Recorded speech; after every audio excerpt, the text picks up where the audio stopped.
ధాన్యం కొనుగోలు విషయంలో అధికారులు శ్రద్ధ చూపాలని అవనిగడ్డ ఎమ్మెల్యే మండలి బుద్ధప్రసాద్ అధికారులకు సూచించారు. మోపిదేవి తహసీల్దార్ కార్యాలయంలో శనివారం మండల స్థాయి అధికారులతో బుద్ధప్రసాద్ సమావేశమయ్యారు. ఈ సందర్భంగా ధాన్యం కొనుగోలు విషయాలతో పాటు మండలంలో పలు సమస్యలపై తన దృష్టికి వచ్చిన విషయాల గురించి సంబంధిత శాఖల అధికారులతో బుద్ధప్రసాద్ చర్చించారు. ముఖ్యంగా రైతుల నుంచి ధాన్యం కొనుగోలు విషయంలో ప్రత్యేక శ్రద్ధ వహిస్తూ క్షేత్రస్థాయిలో సంబంధిత శాఖల అధికారులు పర్యటించాలని, అలాగే రైతులకు ఎటువంటి ఇబ్బందులు కలగకుండా చూడాలని సూచించారు. ఈ సందర్భంగా తహసీల్దార్ మాట్లాడుతూ కృష్ణా జిల్లాలో అధిక వర్షపాతం నమోదయ్యే అవకాశం ఉన్నందున ధాన్యం కొనుగోలును ప్రభుత్వం వేగవంతం చేసినట్లు తెలిపారు.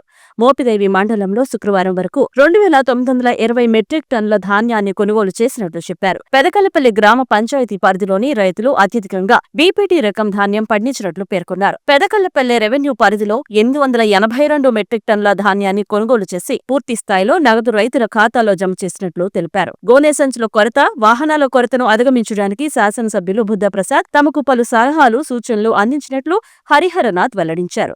కార్యక్రమంలో మోపిదేవి మండల ప్రత్యేక అధికారి, వయోజన విద్యా జిల్లా డైరెక్టర్ హాజీ బేగ్, ఎండీఓ జంగం స్వర్ణభారతి, ఈఓఆర్డీ కమ్మిలి త్రిపుర సుతరి, ఎస్ఐ పామర్తి గౌతమ్ కుమార్, మండల వ్యవసాయ శాఖ అధికారిని హెప్సీబారాని, తెలుగుదేశం పార్టీ మండల అధ్యక్షులు నడకుదుటి జనార్దన్ రావు, పంచాయతీ కార్యదర్శి కొల్లిపర రామకోటేశ్వరరావు, వీఆర్ఓ బొడ్డు శ్రీనివాసరావు తదితరులు పాల్గొన్నారు. సందర్భంగా కృష్ణా జిల్లాలో కూడా అధిక వర్షపాతం ఉంటుందని హెచ్చరికలు వస్తున్న నేపథ్యంలో ప్రభుత్వం ధాన్యం కొనుగోలుని వేగవంతం చేసింది.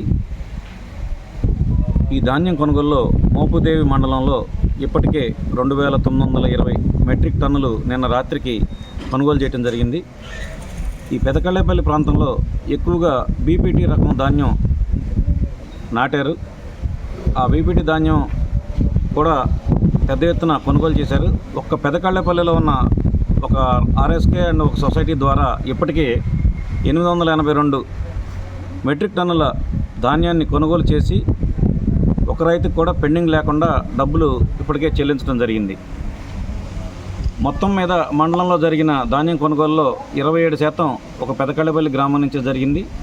అలాగే గోను సంచుల కొరత, వాహనాల కొరతను కూడా అధిగమించడానికి ఈరోజు అవనిగడ్డ గౌరవ శాసనసభ్యులు ఈరోజు మోపుదేవి ఎంఆర్ఓకి వచ్చి ప్రతి అంశాన్ని క్షుణ్ణంగా రివ్యూ చేసి అధికారులతో మాట్లాడి ఆ గ్యాప్లని పూడ్చడానికి సూచనలు జారీ చేసి వెళ్ళారు. మళ్ళీ సాయంత్రం మళ్ళొకసారి రివ్యూ పెట్టుకుంటూ ఉంటున్నారు. ఈ విధంగా ప్రభుత్వం అత్యంత శ్రద్ధ కనపరుస్తుంది రైతుల మీద తెలియజేసుకుంటున్నాను. ధన్యవాదాలు.